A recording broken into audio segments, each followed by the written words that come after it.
ছাত্ৰ ছাত্ৰীসকল আমি পুনৰ আহিছোঁ তোমালোকলৈ ৰেডিয়েন্স ফাউণ্ডেশ্যনৰ তৰফৰ পৰা মেথছৰ ক্লাছ কৰিবলৈ আমি গণিতৰ ক্লাছ কৰিম আমি যোৱা ক্লাছ তোমালোকক বহুপদৰ ওপৰত এটা আমি ক্লাছ কৰিছিলোঁ আৰু আজি মই ৰাতুল কলিতাই পুনৰ মানে পলিনমিয়ালৰ মানে বহুপদৰ দ্বিতীয় ক্লাছ এটা ল'ম এই দ্বিতীয় ক্লাছটোত হ'ব px বহুপদটোক gx বহুপদটোৰে হৰণ কৰিব লাগে তো আমাৰ px টো দিয়া আছে সো এটো px দিয়া আছে আৰু gx দিয়া আছে তোমালোকে হৰণ কৰিব জানা চাগে কাৰণ ক্লাছ 9 ত তোমালোকক হৰণ শিকিছিলা এটো হৰণ কৰিব পৰা শিকিছিলা ভালকৈ চাই লবা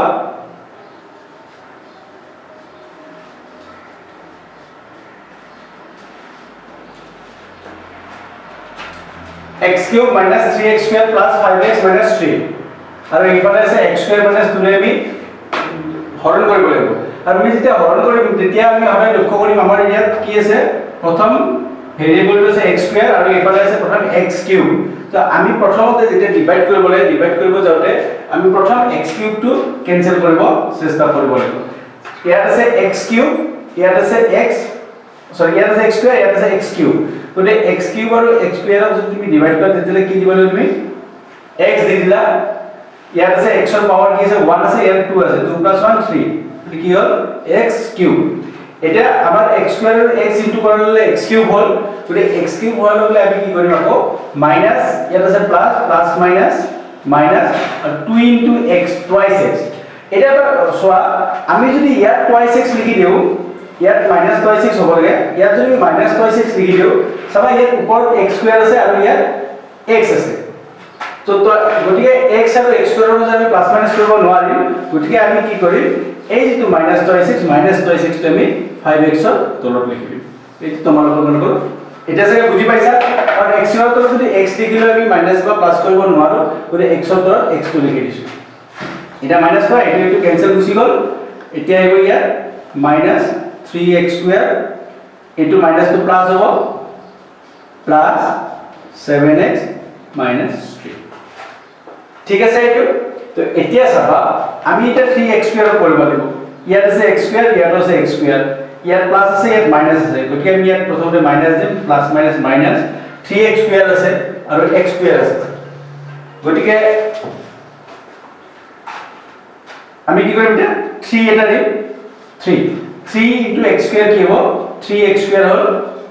আৰু প্লাস মাইনাস ইয়াত প্লাস আছে মাইনাস কি হ'ব মাইনাস হ'ব again ইয়াত মাইনাস আছে মাইনাস মাইনাস প্লাস প্লাস 2 3 যা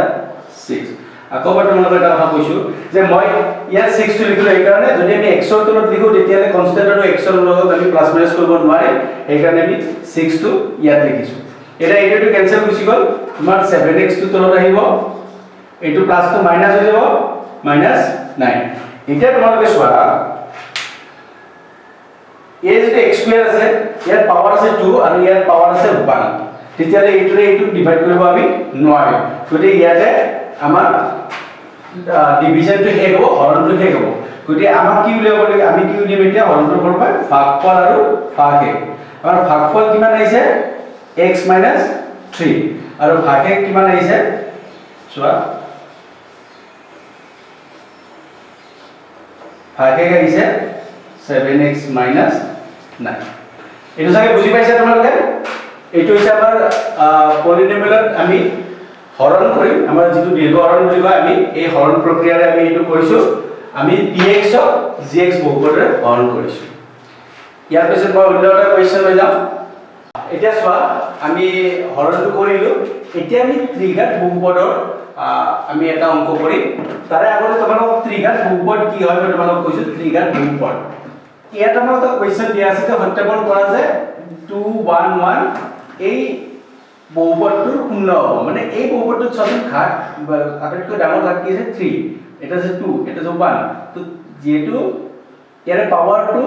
হাইয়েস্ট পাৱাৰটো 3 আছে তেতিয়ালে আমি ঘাতক কি কম 3 বুলি কম মানে ত্ৰিঘাত বুলি কম ইয়াত হাইয়েস্ট পাৱাৰটো 3 আছে সো এইটো ত্ৰিঘাত সমীকৰণ তো ত্ৰিঘাত বহুপদ তো ত্ৰিঘাত বহুপদৰ প্ৰামাণিক ৰূপটো হৈছে যেটো প্ৰামাণিক ৰূপ বুলি কয় প্ৰামাণিক ৰূপ ট্ৰিগাৰ বহুপদৰ প্ৰবাবিলিটি গ্ৰুপটো হৈছে ax³ plus bx² plus cx plus d এইটো হৈছে ট্ৰিগাৰ বহুপদৰ প্ৰামাণিক গ্ৰুপ ইয়াতে মই আৰু এটা কথা তোমালোকক কওঁ যদি আমি যেহেতু ইয়াত শূন্য আৰু সহগৰ মাজত সম্পৰ্ক স্থাপন কৰিব যাওঁ তাৰে আগতে আমি এটা বস্তু চাব লাগিব যদি আলফা বিটা গামা এই তিনিটা যদি এই বহুপদটোৰ ax³ plus bx² plus cx plus d এই বহুপদটোৰ যদি শূন্য হয় তেতিয়ালে এই শূন্যবিলাকৰ ৰিলেচনটো শূন্য আৰু সহগৰ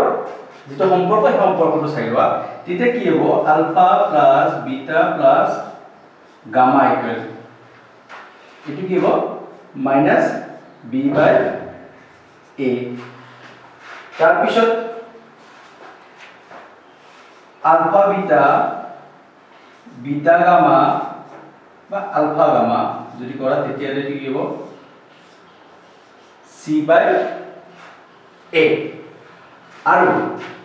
আলফা বিটা যদি gamma into alpha beta gamma কৰা তেতিয়ালে কি হতো -d বাই a এটা তোমালোকে গম পাইছা যে b2 কি হয় b2 কাৰ হ'ব x² ৰ a2 কাৰ হ'ব x³ ৰ c2 কাৰ x ৰ আৰু a2 কাৰ x³ ৰ d2 কাৰ এটো d2 কনস্ট্যান্ট হয় তোমালোকে গম পাইছা এটো ধ্ৰুবক হয় আৰু a2 হৈছে x³ ৰ হ'ব গতি এইখিনি তোমালোকক প্ৰথমতে দি ধৰিলো এই কাৰণে যাতে আমি অংকটো কৰিব যাওতে আমি এইখিনি আমি মুখামুখি হম আৰু তোমালোকে এই বস্তুখিনি জানিব লাগিব আকৌ এবাৰ কৈছো যদি আলফা বিটা গামা এই বহুপদটোৰ শূন্য হয় তেতিয়াহলে alpha plus beta plus gamma মানে শূন্য গিটাৰ যোগফল কি হ'ব -b বাই a আৰু আলফা বিটা গামা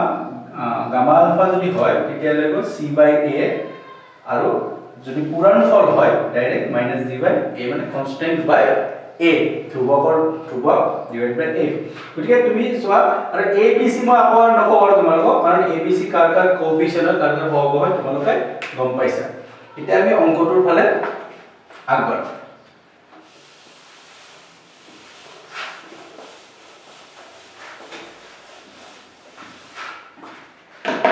এইটো যদি আমি চাও আমি প্ৰামাণিক ৰূপটো আমি কাকত লিখি ধৰিছো প্ৰামাণিক ৰূপটো কি আছে ax³ plus bx² plus cx plus d এইটো হৈছে প্ৰামাণিক ৰূপ এই যদি প্ৰামাণিক ৰূপটো চোৱা এই ট্ৰিগাৰ বহুপদটোৰ প্ৰামাণিক ৰূপ যদি এইটো হয় ইয়াত কি হ'ব আমাৰ a ইকুৱেল কি হ'ব 1 b ইকুৱেল কি হ'ব -4 c ইকুৱেল কি হ'ব 5 আৰু d ইকুৱেল কি হ'ব -2 এখানে বুজি পাইছা ইয়াৰ পৰা আমি আনিছো গতিকে যদি আমি শূন্য উলিয়াব লাগে তেতিয়ালে আমি প্ৰথমতে চাও যদি এইটো আমি px বুলি ধৰি লৈছো ধৰা px ইকুৱেল আমি কৰিছো কি x³ - 4x² + 5x - 2 তেতিয়ালে আমি যদি p 2 কৰি লও তেতিয়া কি হ'ব চোৱাচোন 2 কৰিলে কি হ'ব 2³ - 4 x² के साथ 2 स्क्वायर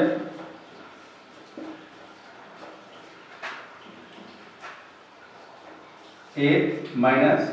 4 4 16 plus 10 minus 2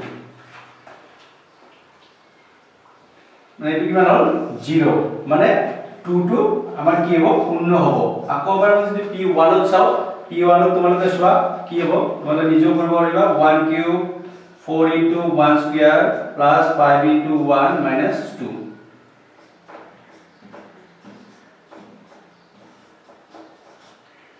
ঠিক আছে এইটো কিমান আছে 19 হৈছে তাৰমানে তোমালোকে লিখিব পাৰা যে 2 1 আৰু 1 px ৰ কি হয় 0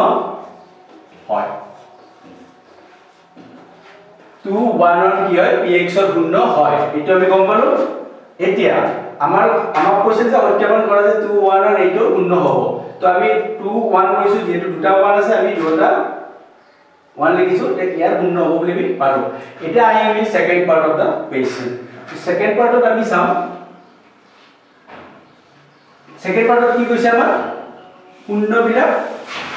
শূন্যবিলাকৰ যোগফল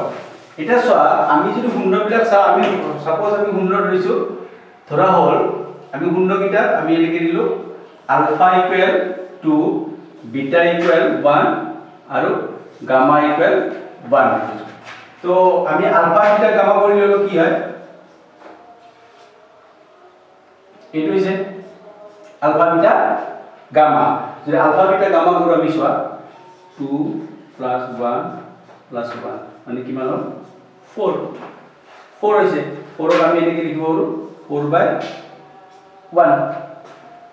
আকৌ এবাৰ আমি এনেকৈ লিখিব পাৰো -4/1 তাৰ মানে আমি কিমান পালো -b/a এখিনি বুজি পাইছা নে তোমালোকে আকৌ এবাৰ কৈছো আমি শূন্যৰ যোগফলটো 2 + 1 + 1 4 এটো 4/1 4/1 আমি মাইনাস কৰিব পাৰো এনেকৈ প্ৰকাশ কৰিব পাৰো আৰু কৰাৰ লগে এইটো কি হ'ল b কি আছে চোৱা -4 আছে সো b থাক বি দেই b/a আমি মই যেটো তোমালোকক কৈছিলো যে গতিকেটা প্লাস কৰিলে কি হয় -b/a হয় তো হেতু আমাৰ পালো এতিয়া আমাৰ আছে আৰু দুটা আলফা বিটা গামা আলফা এটো হলে কি হ'ব 2 1 + 1 1 কি হলো 2 3 5 ঠিক আছে আমি 5 কি লিখিব 5/1 কারণ এই কি লিখিব পাৰো আমি c/a এটো আমাৰ কি হৈ গল এতিয়া আমাৰ কি লিখিব 3 নম্বৰটো আলফা বিটা গামা 2 1 1 2 হয় ঠিক আছে আৰু এইটো আমি লিখি লিখল -2/1 মানে -2/1 মানে কি হ'ব -d/1 এটা চোৱা ছাত্ৰ ছাত্ৰীসকল তোমালোকক কৈছো মই যে প্ৰথম পাৰ্টটো আমি গম পালো এই 2 1 1 আকৌ শূন্য কৰিব লাগিছিল শূন্য হ'ল আৰু আমাৰ শূন্য আৰু হৰৰ মাজত মানে সম্পৰ্কটো স্থাপন কৰিব দিছিলে তো সম্পৰ্কটো অলপ আগতে কৈছো তোমালোকক alpha plus beta plus gamma আমাৰ -b/a হ'ব লাগে আৰু আমি এইখিনি কৰিলো 2 + 1 1 4 4 তো আমি 4/1 লিখিব পাৰো কভাৰ কৈছো -4 তো আমি -b/a পালো ঠিক তেনেকে আমি আলফা বিটা গামা আৰু গামা আলফা যদি আমি এনেকৈ যোগ কৰিলো তেতিয়ালে আমি c/a পাম আৰু আলফা বিটা গামা মানে শূন্যৰ পূৰণফলটো আমি কি পাইছো -d/a পাইছো ঠিক আছে আমি তাৰমানে আমাৰ শূন্য আৰু সহগৰ মাজৰ সম্পৰ্কটো উত্থাপন হৈছে ঠিক আছে তোমালোকে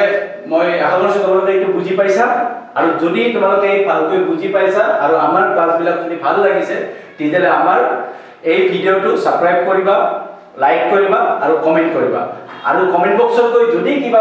ইয়াৰ ওপৰত সুধিব লগা আছে তোমালোকে কমেন্ট বক্সত গৈ আমাক সুধিব পাৰা আমি মানে পিছৰ ক্লাছবিলাকত ইয়াৰ শুদ্ধ কৰাৰ আমি চেষ্টা কৰিম তোমালোকৰ মাজত আৰু কিন্তু আমাৰ লগত থাকিবৰ কাৰণে তোমালোকে এই আমাৰ চেনেলটো সাবস্ক্ৰাইব কৰিবা ধন্যবাদ